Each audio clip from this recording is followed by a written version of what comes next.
everyone, Rasatiar here in Singapore, back on this Night Owl podcast, and I'm so excited because I understood something else that I really, really want to convey to you. So a lot of times it's through the conversations between me and my clients, and I know the information in my head. Sometimes it depends on how I need to present it to them for them to understand. It's almost like learning how to teach your students, right? Each student is very, very different in the way that they learn. I think I've mentioned this before.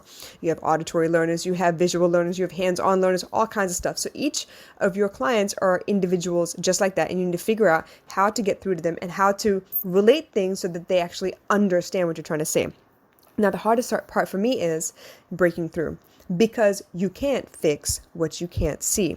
And this is the underlying theme of tonight's podcast. I want you to understand that my clients do not know what to fix, and that's what they've come to me for. And it's until I can show them where the problem is, and then they have to acknowledge that that's where the problem is, that they can start to set about naming what the problem is in their own words, and then they can start to work on the solution. But a lot of times you can't hit a target that you can't see. Does that make sense? So if they say, go hit the eye of the fish or whatever, like they did in the Ramayanam, unless you can see the eye of the fish, you're not going to be able to hit the eye of the fish, right? You have to have good vision. You have to actually understand where it is that you're aiming for so that you can hit the mark. A lot of times in relationships, you don't know what you're hitting. You don't know where the problem is. You don't know where it started. You just know that it's a constant problem now. It's in every facet of your relationship, and you just don't know where to start fixing, right? So in that regard, I need to be able to speak to you. You need to be able to tell me exactly what happened in your own words so I can start asking you questions to dig back to where it started.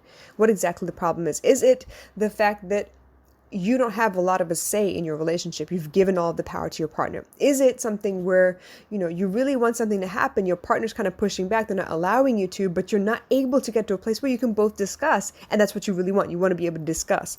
Maybe it's something where your partner makes decisions without you. All of this comes down to communication between the partners, right? But unless you know what kind of communication, unless you know where the trouble is breaking down, you don't know what to hit. I had a gentleman reach out while I was on a live interview the other day, and it was meant to be about relationships, and they happened to be asking relationship questions. So that was great.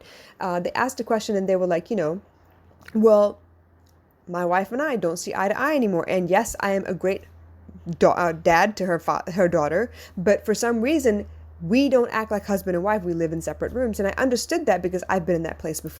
I know what it's like to not be on the same page. I know what it's like to really, really want that longing and the connection, and to feel like you're in a marriage of any sort when you are feeling like there's like an ocean between you guys, that there's so many things that are left unsaid that you even can't communicate without triggering the other person. So I understood that very, very well.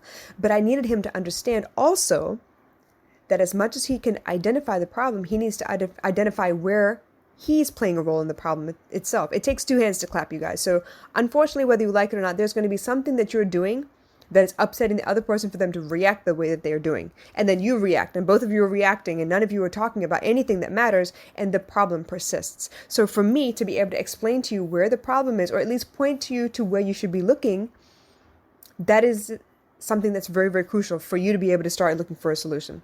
So unfortunately, the hardest thing to accept is that you might have a hand in the problem that's going on at the moment. There was a young lady that came to me, and she had been the victim of a rape abuse case, okay? And at the time, she understood that she didn't have much of a say in the matter because the guy was much bigger than she was, much stronger than she was, and she was just afraid for her life. So the best thing she knew how to do in the moment, when she was in that situation, was to not fight back so much so that maybe he wouldn't hurt her even more. And that I totally understand. I understand what that fear looks like. But when she came out of the situation, she had gone into a deep depression because she was thinking, you know what, I know better than this. Why didn't I stand up for myself? Why didn't I push back? Why didn't I fight back? Why did I fall victim? And I was like, no, you didn't fall victim. You were trying to logically escape as much pain as possible. And you knew there was going to be inevitable pain anyway. You were trying to reduce the amount of pain that you were going to have to endure. So I understood, and I was trying to help her understand, yes, at the time, because you weren't confident and because you were scared, this is what you chose. This is the choice you made. And it's okay. You need to be able to forgive yourself for that. But going forward, you need to make sure that you set boundaries for yourself so it never happens again. That it never gets to that place where you feel so helpless and so out of control anyway. So all of this to explain to you that it happens in every relationship. It doesn't even need to be a romantic relationship. There have been moments when my daughter feels like I don't allow her to speak. Mostly because she chooses not to say anything, but also because I tend to, when she doesn't speak, I tend to speak some more. I tend to finish the conversation. I tend to try and dig it out of her instead of waiting for her to be ready to talk to me.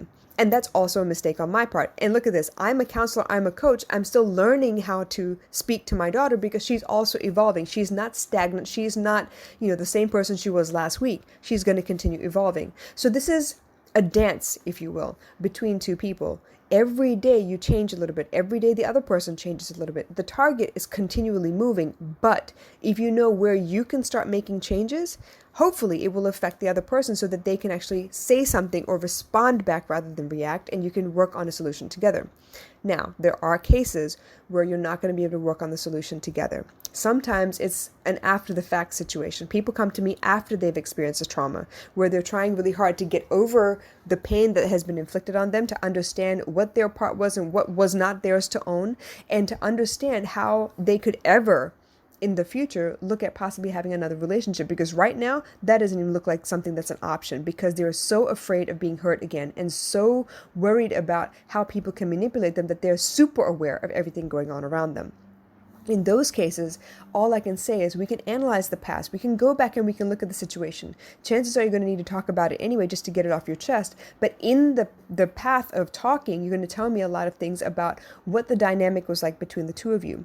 I had a young lady that was speaking to me the other day, and she was mentioning, you know what, it's been really difficult for me because I feel like I am stupid for being in the situation in the first place. And I understood that. Okay, maybe you fell for somebody and they sounded really, really great because they amped themselves up that way. They talked a good game. They pretended like they were all of this great stuff, but in the end they weren't. And the unfortunate part is you need to learn to trust your gut going forward. Along the way, people cannot keep up a charade for so long, okay? Along the way, they're going to show you who they actually are. They're going to show you in their actions, not in their words. Words can be taken from movie scripts. They can be taken from song lyrics. They can be taken from previous relationships that, you tried and it worked out before, so you're going to try it again.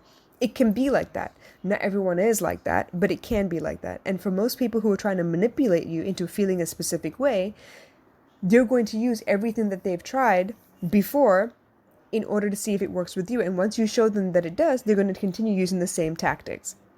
It's a strategy at the end of the day, right? So for her, I needed her to understand, look, he knows what your pattern is, but guess what? You also know what his pattern is. Now, going forward, if anyone were to do something bad or make a mistake with you and not apologize wholeheartedly and not show you that they really have, changed their ways, or they really are earnest about not losing you, you will know what the language sounds like because you've seen it before. You will know when something is genuine and when something is not. And even then, if they're just trying to placate you, as in like just send you gifts or trying to make you feel good in the moment, you will also know because they've set that standard for themselves. So once you can recognize patterns, you know where to draw the line. Once you can recognize where you made a mistake and allowed something to happen that you didn't really mean to allow, you can go back and correct if you want to. And understand this, any decision you make can be undone, with the exception of life and death, obviously. But any decision you make can be undone. Meaning to say that if you chose this man and he turns out to be the worst possible choice for you, you can undo that choice. You can let them go. You can push them away. You can say, no, you know what? I'm done. I've had enough. Thank you very much. You go on your merry way and I'm going to carry on as well. You can change your course. You can change your path. It is possible. Now, the road to feeling safe and whole again, that's going to take some time as well. But the point being that once you know what the problem is, you can start fortifying yourself in those places where you thought you were weak once. Case in point, a lot of times I had a really difficult problem saying no to people. Why? Because I don't want to hurt anyone's feelings. I don't want you to think any less of me. But I needed to understand that when I said no, I wasn't saying no to the person. I was saying no to the request. And the easiest way I can explain it is this. If someone says, hey, do you want to go out Friday night, and you already have plans with somebody else, what would you say? No, I can't. I already have plans. Very simply put, you're not saying no to that person. You're saying no to that particular time and place, that appointment. Now, if you really wanted to, you can suggest a different time and place for you to get together and see each other. Or if you're not interested, you could just leave it at that and see if they approach you again. But the point being, you have the ability to say no. And I did not understand that until I realized that when people say no to me, I was taking it personally where I shouldn't. So it took me a little bit of time to understand that. But once I understood the problem, once it was visible to me, I knew what to fix. I knew that I was also allowed to say no, and I didn't have to give an explanation every time. I could just say no and it would be okay. So I need you guys to see this. Really, really hear me. You can't fix what you can't see. And I get it. We don't want to be the cause for anyone's pain. We don't want to be the reason a relationship failed, but it does take two hands to clap. So the only thing that you can own is your part in the play, your role that you played, right? And once you understand what that role was, and understand that maybe it wasn't true to who you really are, going forward, you can make the commitment to yourself that you're not going to do that anymore, that you're going to stand up for yourself, that you're going to say no where you need to, where you're going to think carefully and weigh the consequences before you commit to anything. And honestly, it's a lot more freeing that you would understand. So I hope this helps you guys. If you have any questions, comments, drop them down below and I will get to you as soon as I can. But in the meantime, I really hope this help give you some perspective. You can't fix what you can't see. So sometimes you need a third party to be able to help you see where the problem was. It's not about the fact that you tripped. It's about where you tripped, what happened, and how can you fix it so that you don't trip again. So you know what's coming, you understand, and you feel a little bit more in control going forward. I love you guys. I'll catch you again soon. Bye.